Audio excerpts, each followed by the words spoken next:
I told her, but I'm starting to realize, like, the way I attach myself to these people, I don't know, it's just I don't stand alone as my own person, even though I'm alone, even though I want to, even though that's what I saw in the beginning. And I saw that because I'm always alone, the way I see myself isn't impacted by you. The way I hear myself, the way I love myself isn't impacted by you at all. But that's exactly why I'm alone, because it does.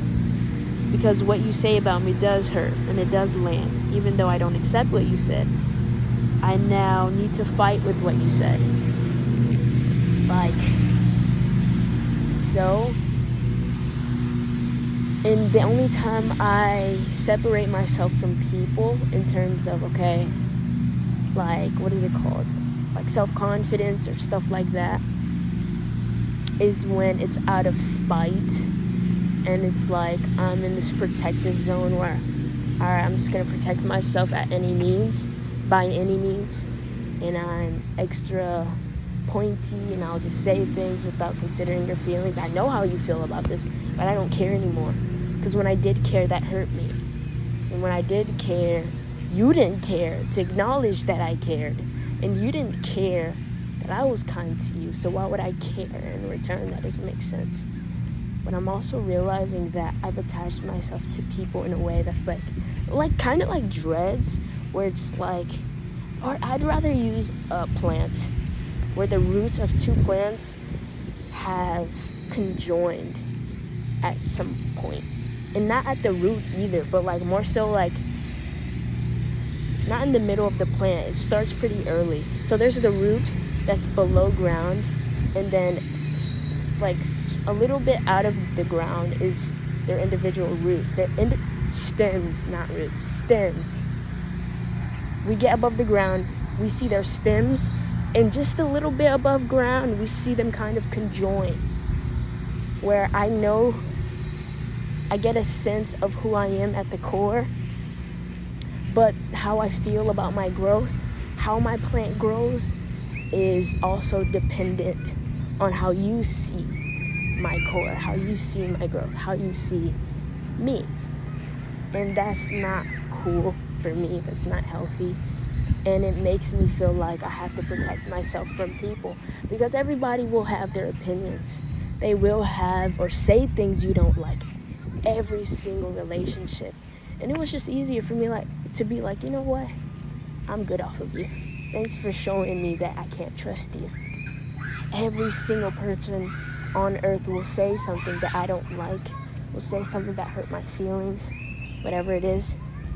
There's one of the reasons is because like there's a part of me that's too dependent on what they think.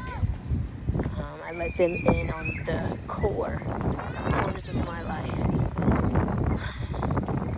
and I let them have an opinion on it, and I let that opinion sit with me.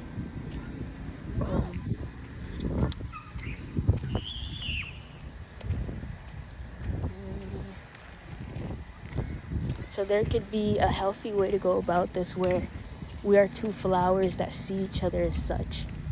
Like whenever I'm with someone, it's like, oh, don't reveal this, don't reveal this, don't reveal this. Or are they going to be hurtful? Are they going to be... It's just this...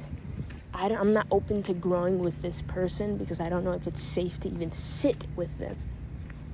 And it's good to be open and like be vigilant, but there's a problem with hypervigilance where there will be something someone says that's like, oh, I don't really agree with that or like that even. But if I'm plotting, like, you know what I'm saying? I'm just not gonna have people to speak to or to trust if I'm looking for someone that's gonna be exactly like me.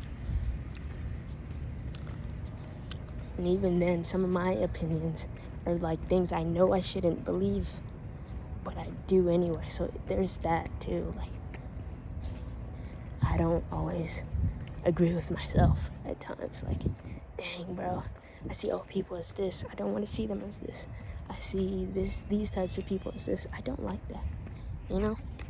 But that being said, I want to show up as a flower. I don't want to be, like, I don't have to reveal the things at the root, where things sprout from. I just have to be sprouted, if that makes sense. Revealing things about myself feels like I'm revealing the roots. And now the root is very, what is it called? Open? Vulnerable. It's very vulnerable at that moment, but it's not always true. It doesn't have to be that way. Just be sprouted. Just be artistic. You can show people the artwork. You don't have to show the artwork unfinished. You don't have to show the journal that led up to the artwork. You just have to let the artwork be the artwork and live where it lives. And if someone sees it, cool. And if they like it, cool. If they don't, cool. If they understand it, cool. If they don't, cool. I mean, okay, you can try to explain it, but if it doesn't land, it doesn't land. But I don't have to reveal the journal entry that led up to that artwork. I don't have to reveal my family dynamic that led to that artwork. I don't have to reveal the roots. I just have to be sprouted. You get me? That's the only way I can grow with people, is if I'm sprouted.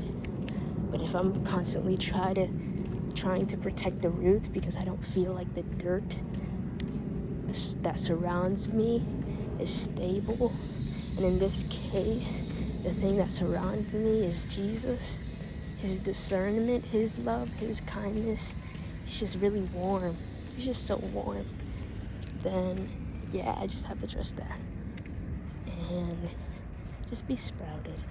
Now, that's so easy to say. Just be sprouted. Hello. Good. How are you?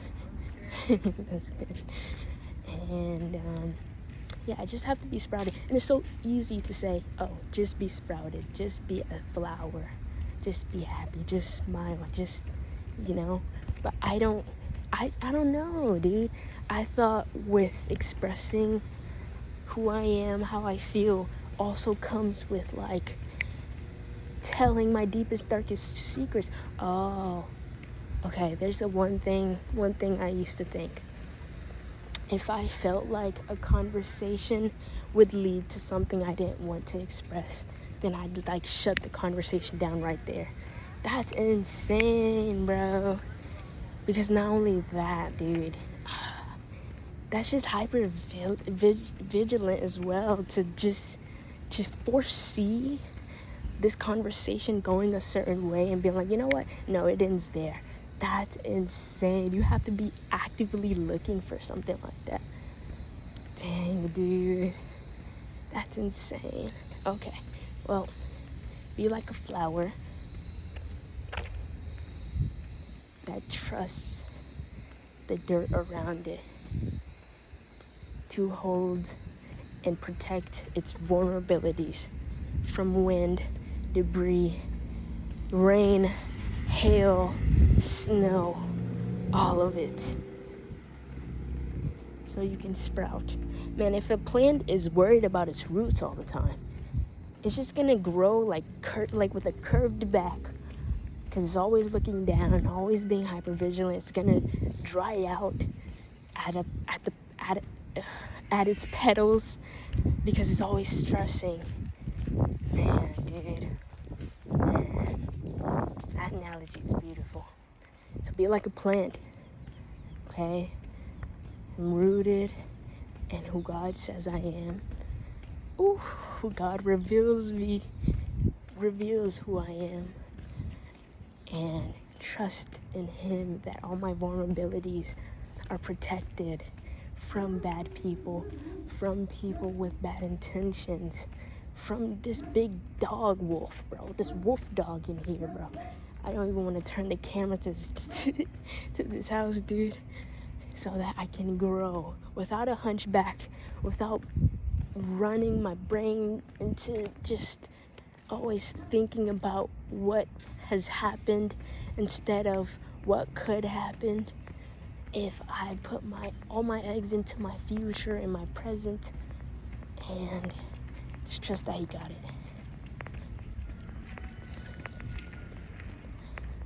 And yeah, without growing a hunchback, what is it? Lost my train of thought, bro. This Haitian kid.